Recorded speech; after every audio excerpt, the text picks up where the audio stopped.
Tonight on Joy News Prime, inter-party resistance against new voters register embarks on another demonstration in Accra, insisting the Electoral Commission has no choice but to shelve plans to compile a new register. Negotiable. The EC has no option than to listen to the demands of the people who put her there. You see, the EC is making noise.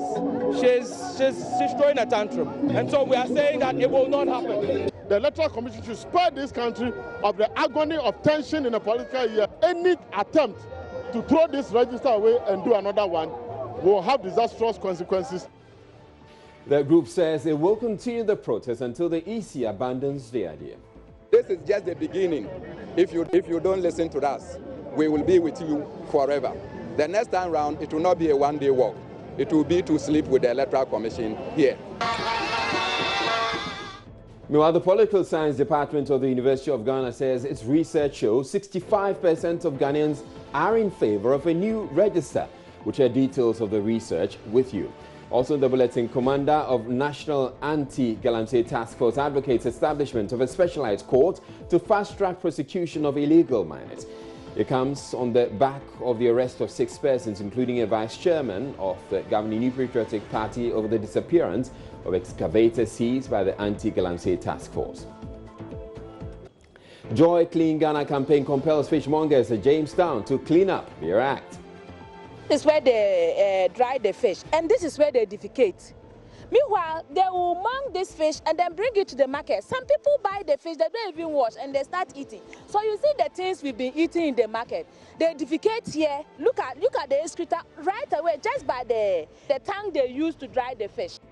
That's the not in business. Bloomberg rates local currency, the CEDI, best performing in the world against the United States dollar this year. We will get a reaction from economist Courage Marty. It has even gained ground this year is that in the first quarter of this year, the central bank has signaled that it will be selling a higher volume of dollars per auction during the FX forward auctions, and that has also calmed the nerve of the market. And government says it may well go to the rescue of Ghanaians in China over the coronavirus outbreak. So we are considering evacuation if it becomes necessary. We are still discussing. By the moment, we are advising Ghanaians to hesitate. I'm Israel Lion. Joy News Prime comes to you live from the Joy News studio here in Accra with digital address GA0992539. Stay tuned in. Right, we start with health. And government says plans to evacuate Ghanaians in China following the outbreak of the deadly coronavirus disease is not off the cards. This is despite assurances by the Chinese government it will protect Ghanaians who are living there. The WHO has also advised member countries against the idea of evacuation. So far, 427 people have died in the epidemic, with over 20,000 cases confirmed. Health Minister Kweku Agyeman spoke at a news conference in Accra Tuesday. We are considering evacuation if it becomes necessary. We are still discussing. By the moment, we are advising Ghanaians to hesitate. Ghanaians in China are safe, at least for now, and we are monitoring the situation together with WHO and the Chinese government. And anytime there is the need for us to evacuate, we might have even finished our discussions and prepared to so do.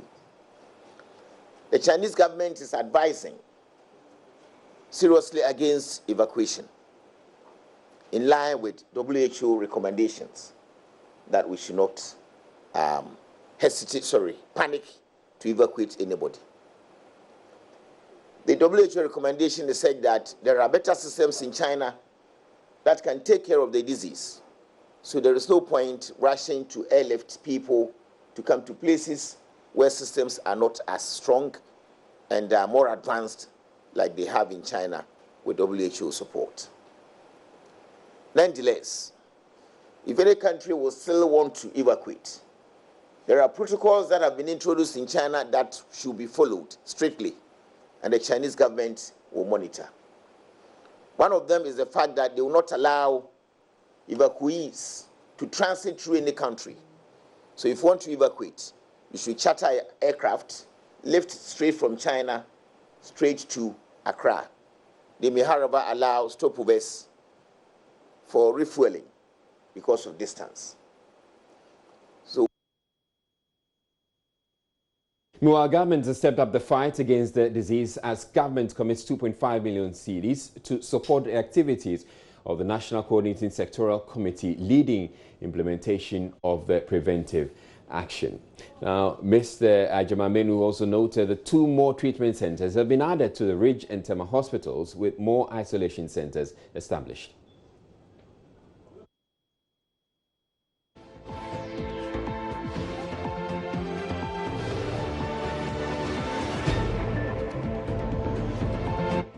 Now, we'll bring you, that's a soundbite from the minister later. But head of our help desk, Fred Smith, was part of a group of journalists who were giving access to the airport as Ethiopian Airlines passengers arrived in the country on Tuesday. So this is the Kotoka International Airport, one of the country's points of entry, where surveillance systems have been enhanced to ensure that the coronavirus outbreak does not spread into this country, or at least if it does, it is contained in a very timely manner. We're here today on a tour of what has been done at the point of entry here at Kotoka International Airport, and Ghana Health Service officials and port health authorities have been explaining to us what measures are in place. And as you can see behind me, there are passengers coming in from Ethiopia, and Ethiopia is actually a transit point where persons traveling from China into Ghana will have to go through. And so we expect that some passengers from China would have traveled on that flight which landed just a few minutes ago.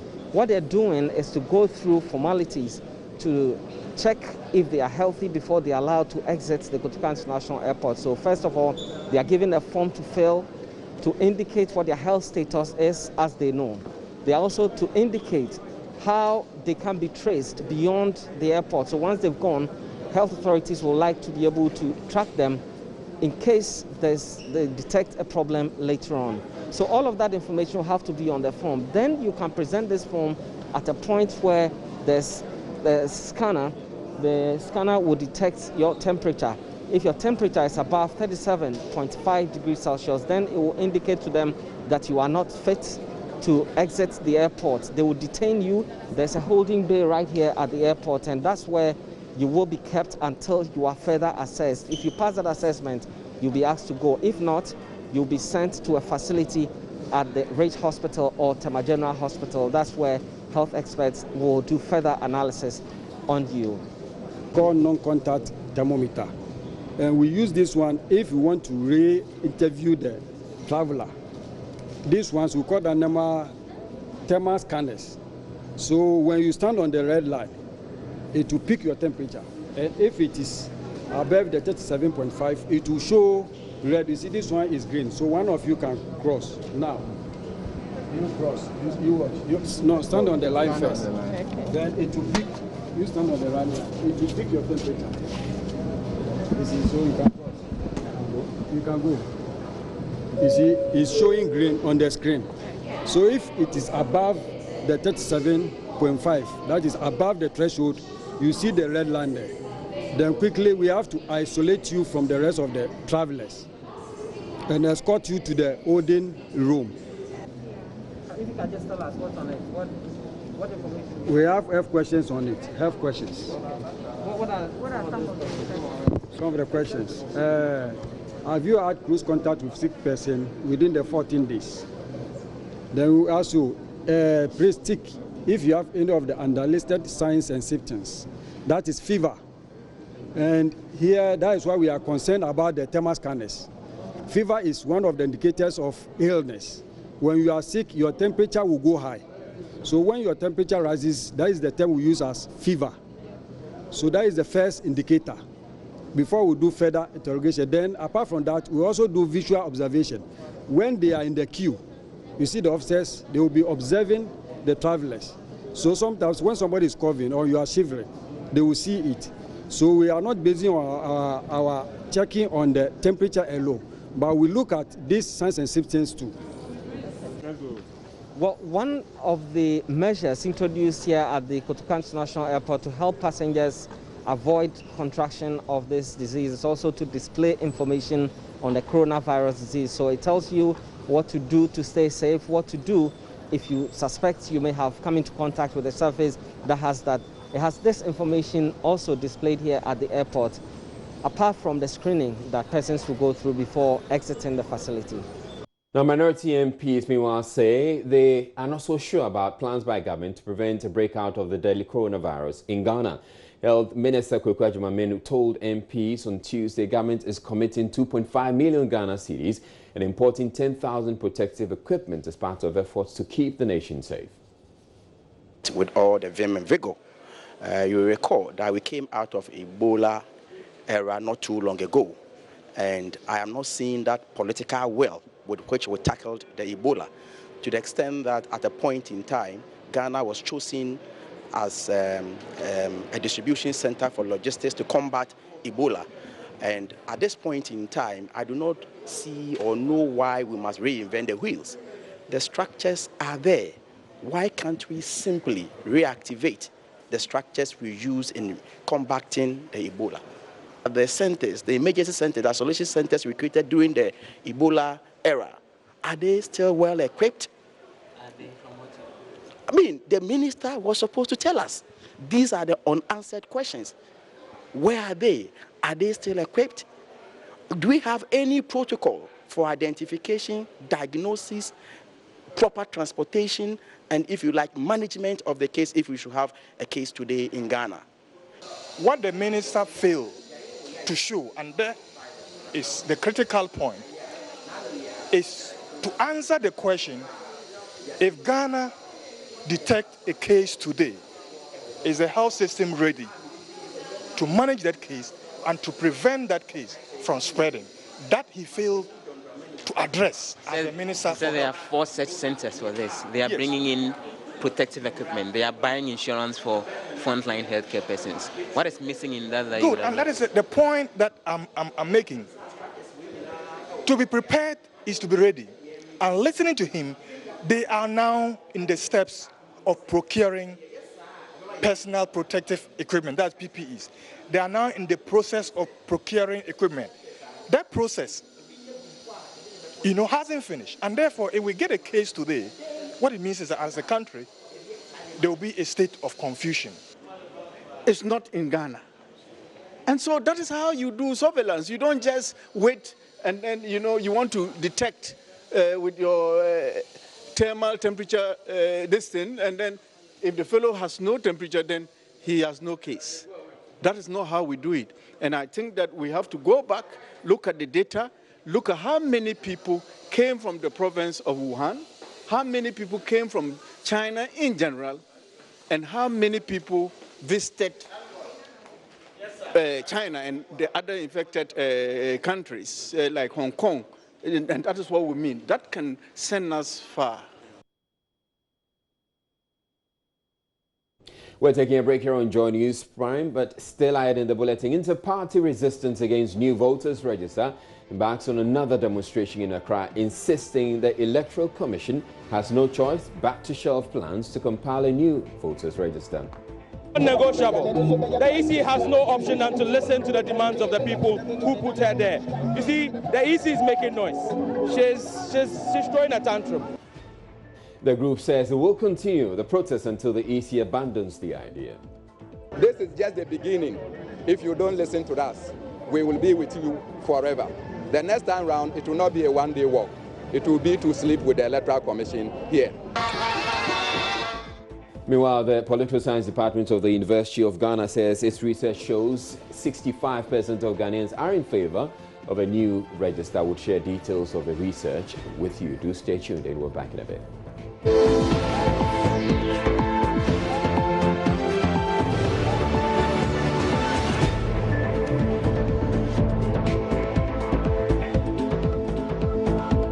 Now, the inter-party resistance against the new voters register says the Electoral Commission has no choice than to back down on its decision to compile a new voters register. This follows their third demonstration dubbed Wakbone, to it We Won't Agree, which saw hundreds of people pour out onto the streets. Top executives of the NDC, PNC, APC and others walked from Kaukudi Junction through to the Jubilee House and then to the Electoral Commission offices. Komladom went along for the march.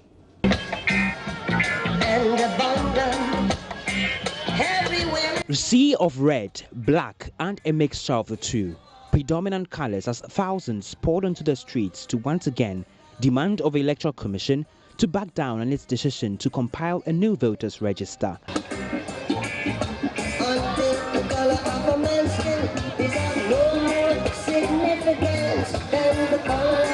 Apart from an initial hold-up at the 37 hospital intersection, the group made up of top officials of the opposition parties, the NDC, the PNC, APC and many others, wielding placards put on a show on the streets. Chairman of the NDC, Samuel Ofuswampofo, believes a new register at this time is a recipe for disaster. The path that the EC is treading is a very dangerous path that can lead to chaos, confusion and anarchy in this country. We are saying that the timing is not good. We believe that there is nothing wrong with the register. We believe our data is intact. The Electoral Commission should spare this country of the agony of tension in the political year, the fighting in the political year. You know that registration causes a lot of infighting and tension than election day itself. Let us all avoid this. Former NDC organizer Kofi Adams described the exercise as a drain on the scarce resources of a state, which would also burden individual voters who would have to leave their jobs and go and queue as part of a new process. The Electoral Commission and the government should know that the money they are going to use to do this exercise are considered as useless. It's not their money. This water I'm holding, I bought it. I have paid a tax on it. That is the money they are going to use to waste for something that is already useful, that you don't have to spend another money in doing so. And we don't want our taxes to be collected and wasted for something that can already be used that exists. For Ningo Prampram MP Sam George and Tamale North MP Alhassan Suhini, the Electoral Commission has no choice than to listen to the cries of the people and backtrack. The EC has no option. It's not negotiable. The EC has no option than to listen to the demands of the people who put her there, the people who pay her salaries. The EC has no option. You see, the EC is making noise. She's throwing a tantrum. That's all she's doing. But when the chickens come home to roost, the EC will respond. She will listen to us. You can see from the numbers recorded in Tamale, in the Ashanti region, in Kumasi, and today, that well-meaning Ghanaians are simply sending a message to the Electoral Commission not to needlessly, raise the temperature of this country before we get into the election campaign of 2020. I think that it is only fair and safe that the Electoral Commission listens to reason and abandon this needless, wasteful, venture. As they marched and acknowledged cheers from onlookers and bystanders, their message was loud and clear. These participants were among the hundreds who left their work, homes, and joined forces with other Ghanaians towards one cause. Before the limited registration, the EC came out to tell the good people of this country that the voter register is credible, and for that matter, we have used that register to create about 6 new regions. And that new voter register has been able to elect assemblymen and has been able to elect unit committee members. So I don't understand why the EC would come out to tell the good people of this country that she wants to tamper with the voter register. The good people of this country is trying to make the EC understand that these are their will. And per our constitution, it states that the will of the people is supreme. And for that matter, the will of the people shall prevail. The NDC and other political parties have come here today to make sure that whatsoever is the intention of the EC, they will boycott it.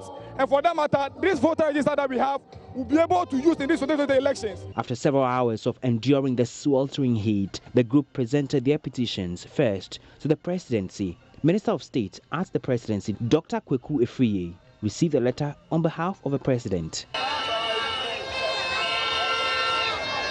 They proceeded through the Ridge area through to the Electoral Commission offices, where leadership presented a second petition to the Commission. Bernard Mona is spokesperson for the inter-party resistance against a new voters register. When are you going to receive nominations?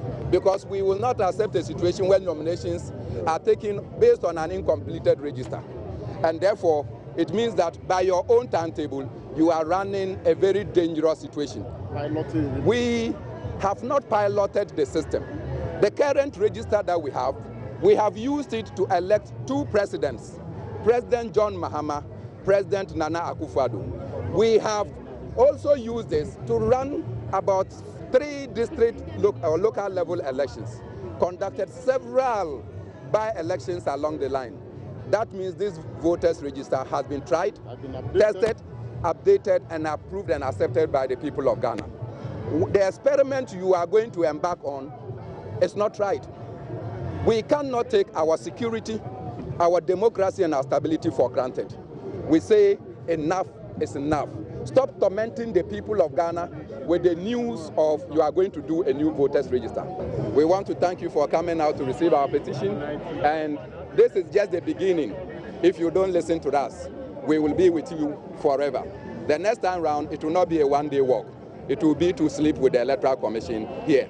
Acting Director in charge of administration at the Commission, Lawrence Sapon, assured the content of a petition will be forwarded to the chairperson of a commission for action. Coming here peacefully to present this petition, we receive it on behalf of the Electoral Commission, and I want to assure you that immediately I leave here, this will be on the desk of the chairperson for their attention. I mean the Commission's attention. Be assured that the Commission is open to dialogue, is open to engagement.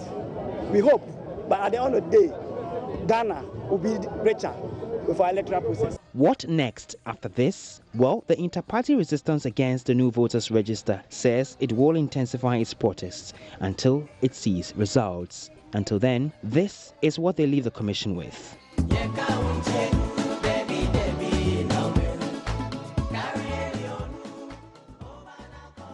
All right, so research, according to the Political Science Department of the University of Ghana, indicates that 65% of Ghanaians are actually in favor of the new voters register. And joining me in the studio is Dr. Isaac Owusu-Mensah, who is with the Political Science Department, and he is a member of the team that conducted this research. Thank you very much, Dr. Owusu-Mensah, for making the time. Now, what exactly did you find in your research? Thank you very much, Israel. What I want to first and foremost is that we did a study on the municipal metropolitan chief executives. And as part of going to the field to collect the data, we realized that the voter register issue had come up. So it's important to ask Ghanaians to what is their thinking about the new voters register. So essentially, they didn't set out to conduct research on the popularity of the new voters register. Yes, essentially we didn't do that. But as you know very well, when you are conducting research, we have the main objective of the research, and we have other unintended objectives as well. So what did you find? Now, we realize that about 64.9% of Ghanaians says that they support the Electoral Commission to come up with a new voters register across all the 16 regions of Ghana. What was the question you asked them? The question was simple. The Electoral Commission intends to compile new voters register. Do you agree? Yes or no? Simple. Okay. So right here on the screens, you have the results. So yes said what? There was 17,843 people who said yes. Yeah. And then no, 9,654. So you had 64.9%, which you indicated. So 64.9% for and 35.1% against. Against. All right. Did they state the reasons why? Yes, well, we've also put that in the public domain as well. Those who said they were not in favor, they talked about one, waste of resources. Two, it will allow others, foreigners, to come and register, and among other reasons. And also indicated the current register, it is solid and good enough. Those who were against. And those who were in favor said that one, to delete the name of deceased relatives, to make sure that people who qualify now also get on the voter register, and other reasons as well. And they also indicated that there are foreigners on the register. It means that those who are against are saying that there are foreigners who come in, and those who are also in favor are saying that there are foreigners on the register. So these are among the reasons that they give, and a number of smaller reasons, but these are the key reasons why they give. So the key reasons, I'd like you to reiterate for some of the people who said no, they didn't want it, or those who didn't want it, they indicated the cost was rather, they thought, waste of resources. The cost was one, and secondly, it will allow foreigners to come in and register, and also said that it will give the incumbent government a necessary advantage. These were some of the reasons why they said they were against. And those who were in favor also indicated that they are dead and deceased relatives, so their names have to go off. There are foreigners on the list, their name will have to go off the list as well. So all of them gave the reasons why they are in favor or against at the end of the day. All right, so here again we have those the figures. So here we're looking at region by region. So we have the Western region where Dr. Usumesa, if you could just take us through the... Now, if you look at the data that we have put up so far, we realize that Upper West have the highest number of people saying yes. So, Upper West... Upper East, Upper West, you realize that we have 79, 70... This is Upper East 79, Upper West 75. Then you move to Ashanti, which has 74, and then we also have Bono regions as well. But interestingly, all the regions in Ghana, even voter region, we have 54.39% saying that they wanted voter register. It's also important to put in context. We did a study from the 5th of, on the field. We're on the field from the 5th of December to the 24th of December. From that time up to date, a lot of information have gone into the public domain. So it's possible that if you are conducting the study today, the dynamics and, of course, interest that people have had may have changed their understanding and their perspective to the issues as we speak up to now. But as of the time that we did the study, this is the findings that we found. But why are you putting these figures out now? We are putting these figures out now because, as I indicated earlier, the main objective of the study was the assessment of the performance of the municipal chief executive. This is a very contending issue. So we decided to put that one last week, and you carried a report on the performance of the MMDC. So we decided that this week is a week now. We decided this week we'll move on to another subject that is of national interest. Because last week, if you had put up this one, it would drown the entire objective of the study of the performance of MMDC. So after 1 week, we thought that the time is enough for the other one to be digested by the public. So it's time to put up another information. It's quite curious because there are those who look at it and say this seems to have been timed to essentially take the wind out of the sail of the protesters, the group that says that they're against the compilation of the new voters. Not at all, because we gave ourselves 1 week as part of the plan. It's just a matter of coincidence. As part we did release the last result last week Tuesday. So at exactly 1 week today is Tuesday. So we have no intention at all, but it's just a matter of coincidence that it has happened. But I'm happy to say that as a university, we have a responsibility to people of Ghana to contribute to national debates by giving us scientific information from perspective of all Ghanaians across the nation at the end of the day. All right, thank you very much. Dr. Isaac Owusu-Mensah is with the Political Science Department of the University of Ghana. You're watching Joy News Prime. We're taking a break, but still ahead in the Bulletin Business. Bloomberg rates local currency, the CEDI, best performing in the world against the United States dollar this year. We'll get a reaction from an economist. But also ahead, JoyCleanGhana campaign compels fishmongers at Jamestown to clean up their act.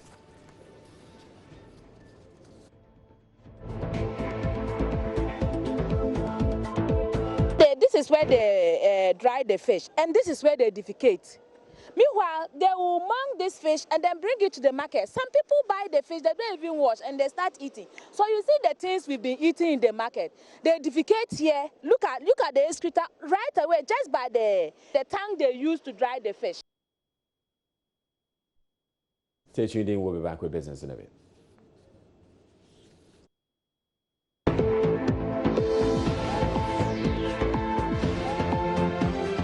Right, it's time for business, and Sandra Fenu is here, and there's some, talk about it. There's some talk about the performance of the CEDI. Yeah. And well, some people think it's good. Well, I'm not so excited about. Well, what am I excited about? I'm excited about money the fact and get more. Israel, let me do business. Right, you carry on with business. You carry on. My name is Sandra Sinamafino. I'm here for business. International media and research organization Bloomberg has rated the Ghana cedi the best performing currency in the world against the United States dollar this year. It is also presenting a stronger currency as investors await the Eurobond sale. The strengthening of the cedi is said to be a remarkable turnaround from last year when the currency weakened by almost 13%. Economist with data bank Courage Marty tells Joy Business the situation is largely due to the central bank's policy in the FX space. There's more in the following report. Bloomberg's rating of the Ghana cedi against the dollar as the best performing currency out of 140 countries has come as big surprise, following its abysmal performance, especially towards the end of 2019. Economist Courage Marty believes the Bank of Ghana's FX directives and trading is yielding positive results.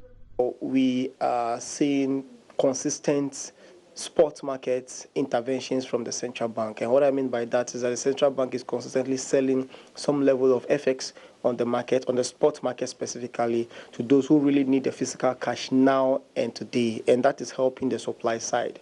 Secondly, we've also seen the introduction of FX forward auctions, and that started since last year, but it has gained ground. And why it has even gained ground this year is that in the first quarter of this year, the central bank has signaled that it will be selling a higher volume of dollars per auction during the FX forward auctions, and that has also calmed the nerve of the market, because now we don't only have injections in the sports market, we also have supply support for the forward market.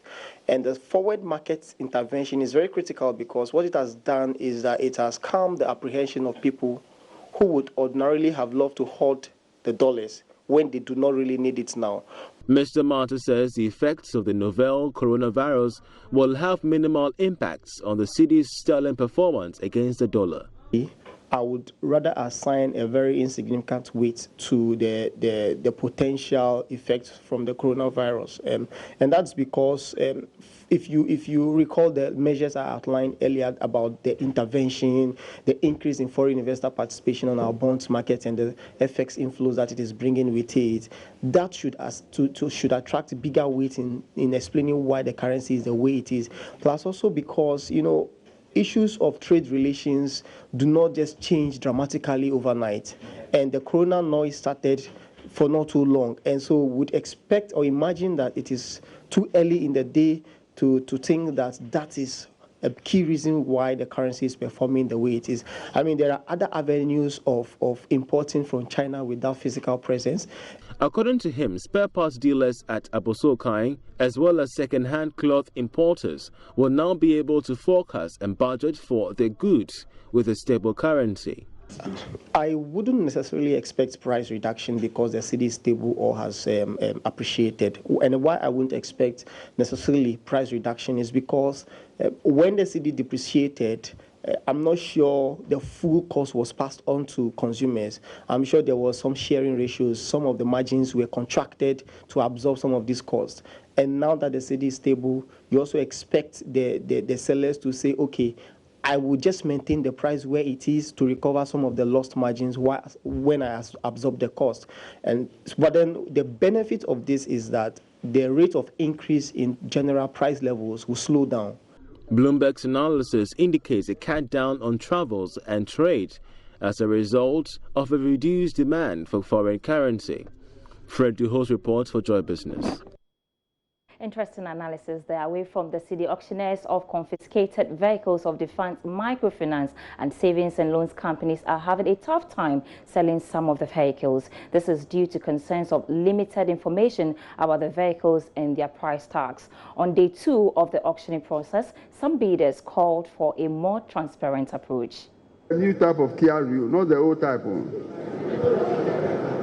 Or your money finish, eh? Your money finished. Okay. 14,000 Ghana cedis. No sale. The second day of the auction process was rather slow as compared to the first day, which recorded a packed hall. The issues of pricing still remained one major concern for some prospective buyers who say they have lost interest and abandoned the process before the day came to an end. Joy Business has been engaging some of them. Car have to come, let's say Corolla X. It's not about the quality, but it's auctioning. So the car have to come down like maybe 5,000. They will bid it. So everybody will bring the prices. You understand? That's what they call it, auction. But auction, you can't come and call Toyota this in Corolla X. You will tell us it's 30,000. No, this is not auction. They are not doing auction. They are doing something for their own interest, because this is not an auction they are doing. Yaris car, 22. Are you also not looking at the quality, maybe the quality of the car? Is neat. The car is neat. But the car self, we didn't see the car. But the way the process has been going, you pay half, then they'll take you where the car is. No problem. You've seen the picture? I've seen the picture. I'm okay with it because I'm buying cars like that. You understand? But let the price come a little bit. At least the Yaris like this, they give us like maybe like 15,000 or 14,000. It's good. I can buy 2 or 3. You understand? It can work for me. to achieve something. But the price they've been calling, I can't even buy even one car. My money too is not enough. You understand? The price. What about the, apart from the pricing and order, what about today's process? Has there been an improvement in the process? I don't see any improvement. Yesterday, it be the same thing. The price they've been calling yesterday, because they told us that they are going to think about it. When they come today, they will see what they will do about the price. But today, they even calling higher, more than yesterday's one. Meanwhile, others, however, felt the process can be improved if more information about the vehicles are attached to the projected pictures. 40,000 Ghana cedis.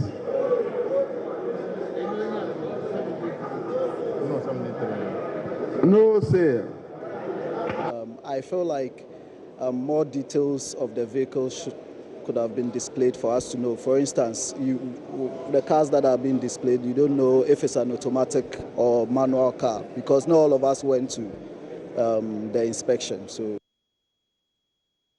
In other news tonight, the Ghana Commercial Agriculture Project with support from Exim Bank has assisted 10 vegetable farmers and agribusiness entrepreneurs to study best practices in vegetable export trade in Kenya. The trip aims to equip them with tools and other modern methods of cultivation vegetables for the European and other foreign markets.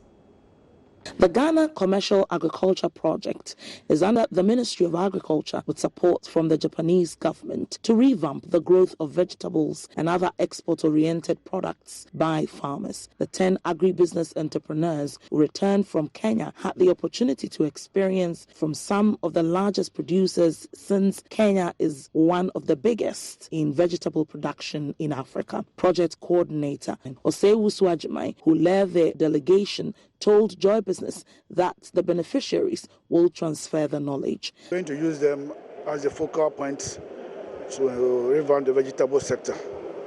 And the government sponsored them.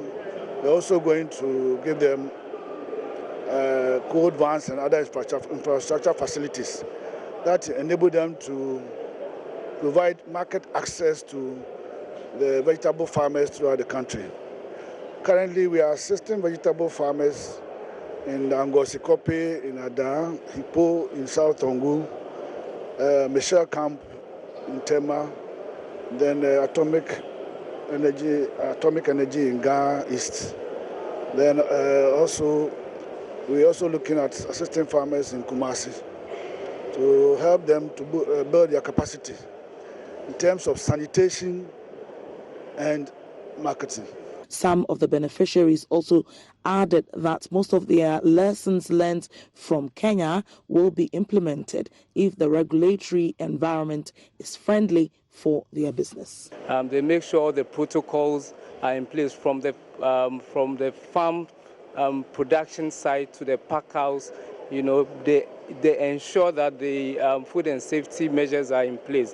And these are one of the things that we ensure that when we are producing here in Ghana, we have to enforce. They've got this local standard in Kenya called the Kenya standard, in which Ghana I think we have a similar thing called the Ghana Green Label. I think when we're able to push that Ghana Green Label, our vegetable sector is going to grow big. We also had the opportunity to meet with the standard boards over there to have some discussion how they have been able to implement their regulations. They have standards for both exporting the vegetables as well as their flowers, as well as the local supplies they do. So we are trying to implement the same thing here in Ghana. We learned a lot from this trip. It's amazing the structures they have in place, and the assistance programs they have for the farmers have helped with a huge unemployment opportunities over there. So we are hoping we're able to do the same here in Ghana as well. Grateful for your time on business tonight, and I'll be back after 8 p.m. And I'm sure you want to know what former finance minister has to say about the AIRBUS corruption scandal. Stay tuned. I'll be back after 8 p.m.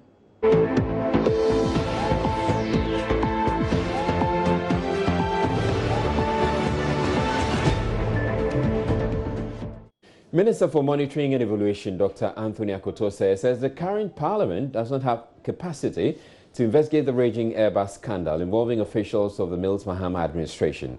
Dr. Akutwose, who was ranking member on the Finance Committee of Parliament, which approved a €60 million loan for the purchase of the aircraft in 2011, says the committee did a good job with the scrutiny. As whether Parliament should take interest and investigate, Dr. Se insisted that should be left to the Special Prosecutor. NDC MP for Bole, Yusuf Sulemana, agrees. If Parliament thinks that there is any prima facie case, they want to get involved. But I don't see it at all. I don't see it. The truth of the matter is that, yes, somebody was contracted as an agent, and that person was paid. That's where it ends. I mean, and if you want to go beyond it, you have every right to go beyond it. But for me, I'm saying that this is where this issue will end. It don't travel anywhere. So even a parliamentary inquiry at the level of defense, it will be highly unnecessary. How are you going to even start it? It will be highly unnecessary. I am not a lawyer, but the lawyers will say that you have to always establish the basis, the prima facie case. In this case, it's not there.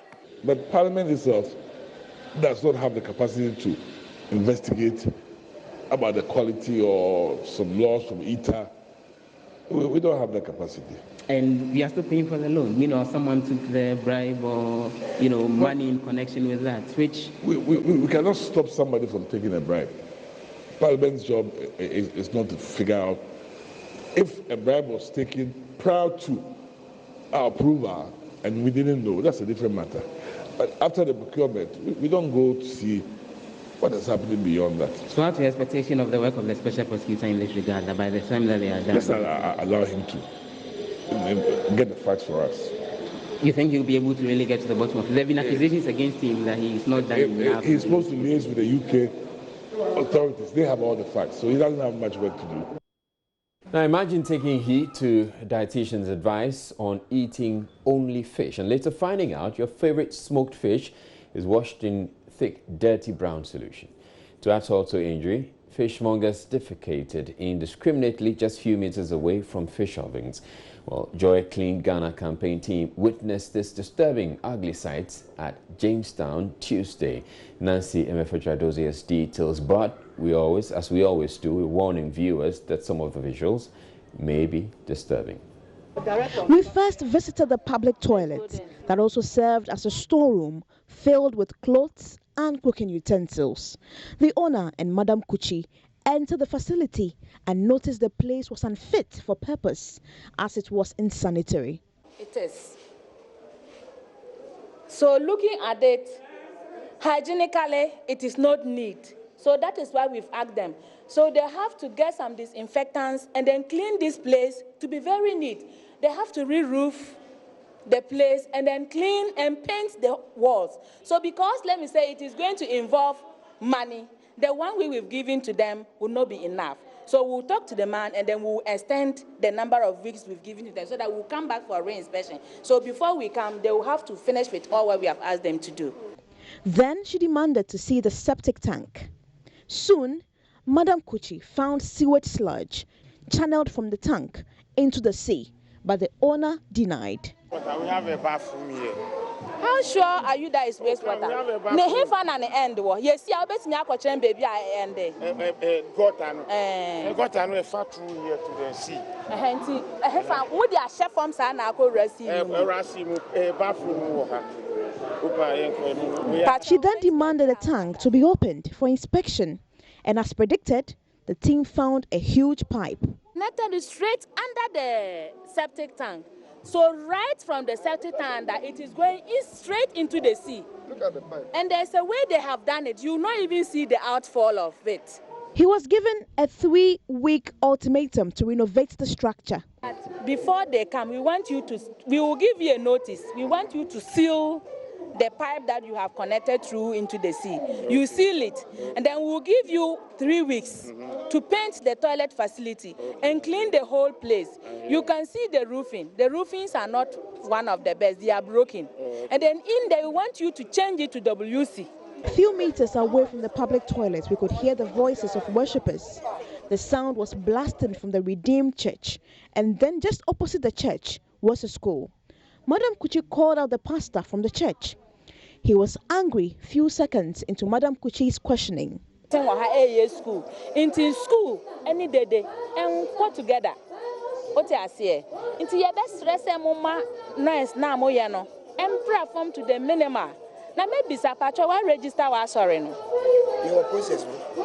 You are still in the process. Yes. And yet, only miss a time. I mean, so catch him say, I'm still in there. Me, yeah, sorry, disturb me.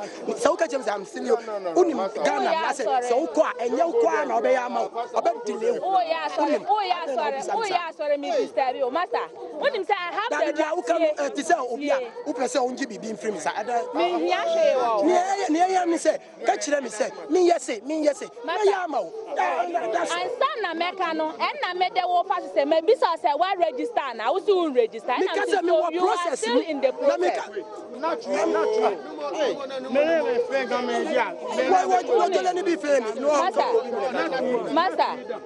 Master, also we are pastor. Nasana pastor, any obianya pastor kasa. The assistant pastor was handed a notice warning him not to operate the church as they did not have permit. Please, so are you done with the notice? Yes. Madam, what they are trying to so we'll give it to him to send it to him. So you can see these are some of the pastors we are working with. Just ask for operation. So they should stop operating. They should stop operating the church here. The team decided to visit the school that was largely affected, and what the team found was an eyesore. Over 150 pupils in one wooden structure. In the classroom is a staircase leading to another classroom, which is poorly ventilated. In fact, we could not even breathe. Oh no. One will say, who operates school? The classrooms are overcrowded. Lighting system is very poor. Ventilation is very poor. Who need any facility? What the basic sanitary needs facilities are what they run in school. Who catch say? Who say NGO now running? But even say NGO cry, you must do it rightly. Nkolai.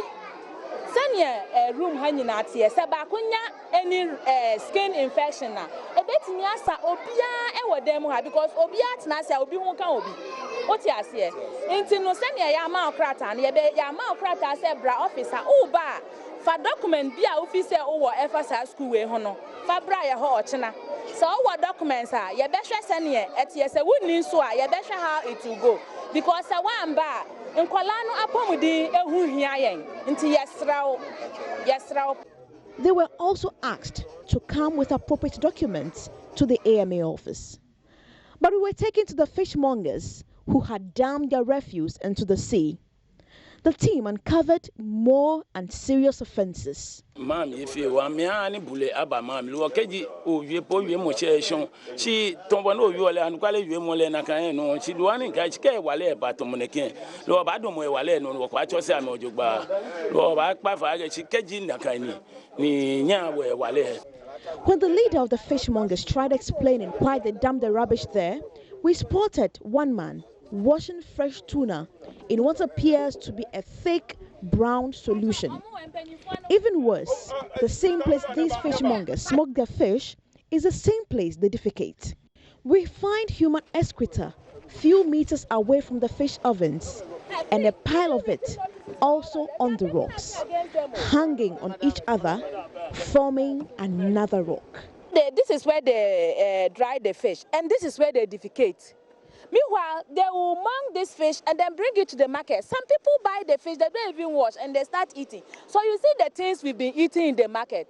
They defecate here. Look at the excreta right away, just by the tank they use to dry the fish.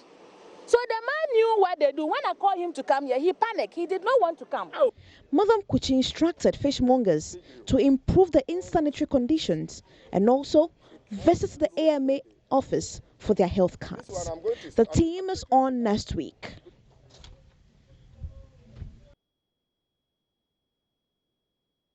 Now, Commander of the Anti-Galamsey Security Task Force Operation Vanguard is advocating establishment of a fast-track court for speedy prosecution of illegal mining cases.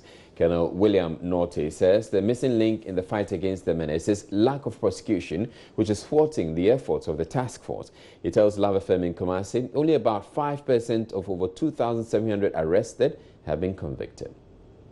When we talk about prosecution, it has been the weakest link in this fight. We have arrested so many people and convictions have been very few. And because the court processes are slow, these people are on bail, the cases are adjourned, and while the cases are being adjourned, they are in the field mining. And sometimes you arrest someone who is already facing court in the field again, which shows that they don't even care. They are so brazen. There's something that needs to be done about it. We have proposed a fast-track system to deal with these cases. We might need some kind of military-grade drone, which we can put perpetually on the water bodies to be able to pick coordinates of where all these dredges are. Some of them are deep inside forest reserves, and it's difficult to actually locate them very easily.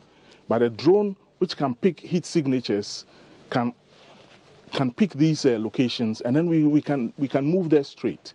At this time of the year, you can't put any navigable vessel on the rivers because the rivers are so dry, rocks are all out, and we have just got a lot of our outboard motors damaged as a result of the low level of water and also the rocks, which are protruding now because the water level is low. Meanwhile, the police say they have arrested 6 persons in connection with the disappearance of some excavators seized by the Anti-Galamsey Task Force Operation Vanguard. And the statement reads, the Criminal Investigations Department, CEDI, has arrested 6 persons over missing excavators and other equipment seized by operators of Operation Vanguard. Suspect Eko Ewusi, who was contracted to take custody of the seized equipment, was arrested on Monday, February 2, 2020 at Abelinkpe in Accra, together with 5 other accomplices, namely Frederick Ewusi, Joel Asamoah, Adnan Haruna, Frank Jan, and John Ahin. Eko Ewusi, Frederick Ewusi, and Joel Asamoah have been cautioned on the offense of stealing, while Adnan Haruna, Frank Jan, and John Ahin have been cautioned on the offense of abetment of stealing. All suspects are in police custody. The public is assured that due processes will be followed, and is signed by Juliana Obeng, who is the Deputy Superintendent of Police and Head Public Affairs of the CEDI. The opposition National Democratic Congress on Tuesday refused to sign the comprehensive roadmap designed by the National Peace Council as part of efforts to deal with the threat of party militia. The NDC argued that out of the 22 recommendations to tackle the menace, only 4 are directly related to the political parties, whereas 18 of them has links with the civil society organization, electoral commission, and government agencies who were absent from the signing ceremony. The party insists that it's premature to sign the documents without the full complement of stakeholders involved in the process. Let's listen to Alex Segwefia, who spoke on behalf of the NDC. We do not think we have exhausted all the possible issues that are required to have a meaningful document that we can all work to. The reason we say so is that when you look at the roadmap, it has 22 recommendations. 4 of those recommendations relate to political parties. 18 of the recommendations belong to others, namely the government, NCCE, civil service organizations, electoral commission, etc. None of these are signatories to the document we are going to sign. So in effect, if you look at the communiques we have already signed with the Peace Council, they actually already cover the 4 items that are directly related to the political parties. We cannot be seen to be signing a document for which other parties who are playing a part do not sign, because then we cannot effectively monitor it, or for that matter, be in a position to deal with ensuring that what we are signing to will be effective. We think that the contents are good, but they do not have a way of making sure that it becomes effective. You will notice that in the signing ceremony, 3 major players are absent. 1, and most importantly, we have never had a government representative in this meeting as a government representative. People may have come who have held portfolios, but they have come in the guise of being members of the New Patriotic Party and not as government. We also did not have any representation from the judiciary or the judicial service.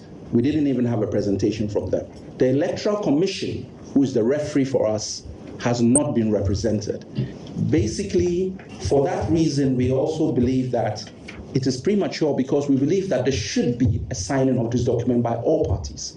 We think that others who were present or should be present should sign.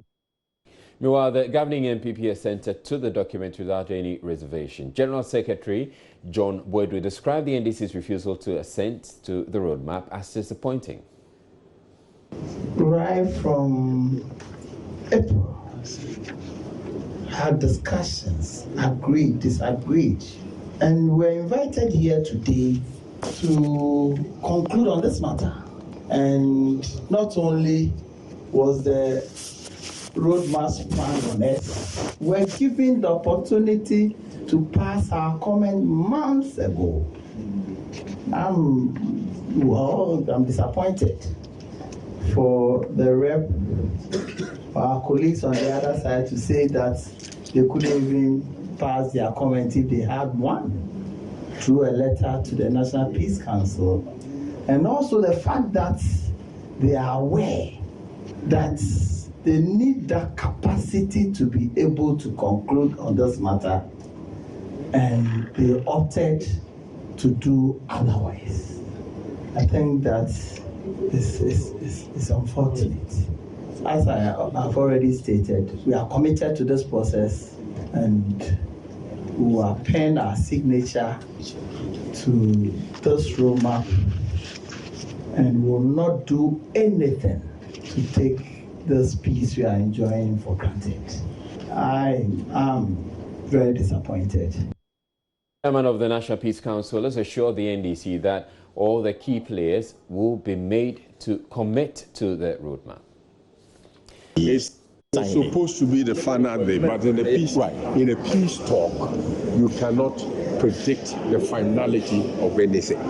Okay, but that's fine. But it's Chairman, already been done. So, Chairman, you are sure that you are going to get the other stakeholders to commit to the process? What are you? When do we expect that we'll commit to the process? We'll sign to the document. Didn't you see them here? Right.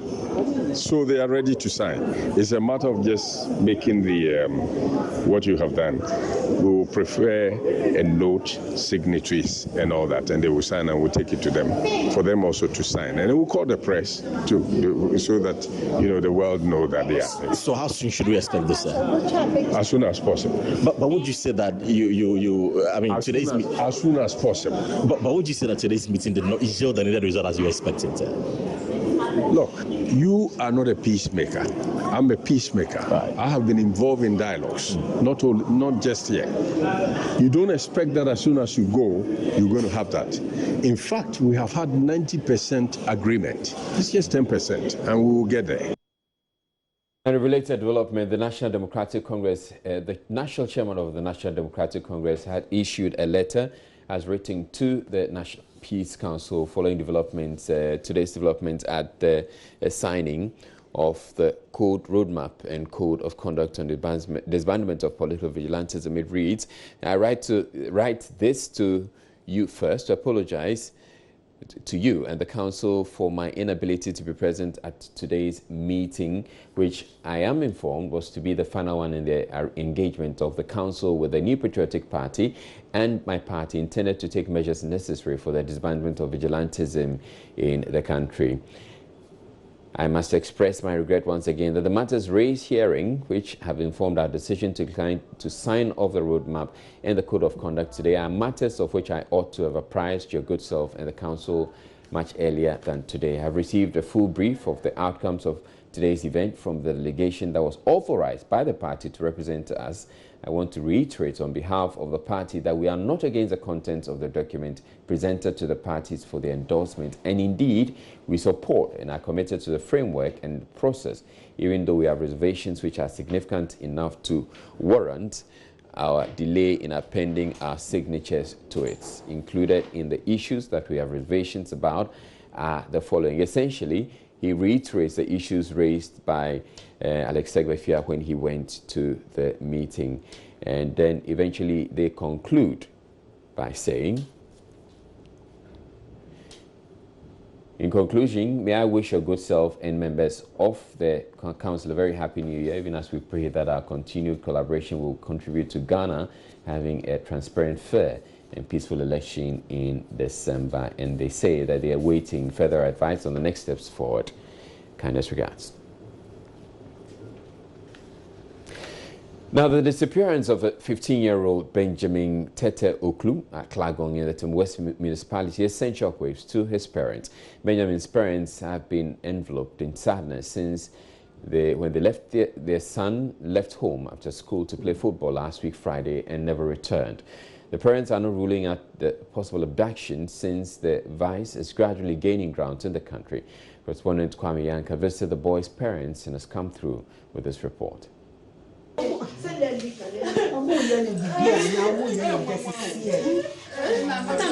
A mother cannot hold back her tears. Her 15-year-old son, Benjamin Tete Oklu, a JHS2 pupil of Mart Academy at Ashaiman, has gone missing for the past 4 days.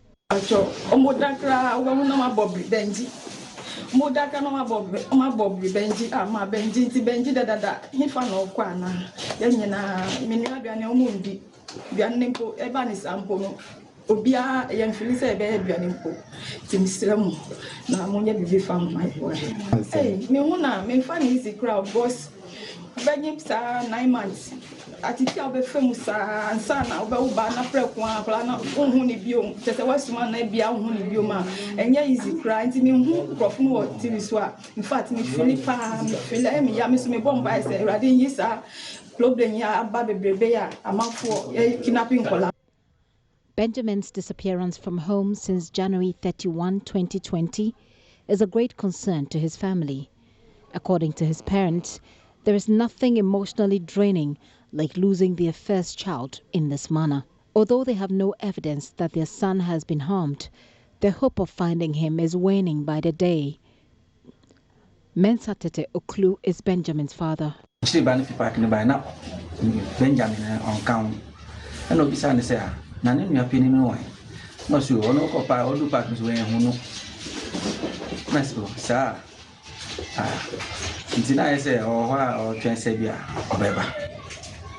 And I'm sure we see me do feel I've almost all the motel from say, I guess I'm being to Omuka correction.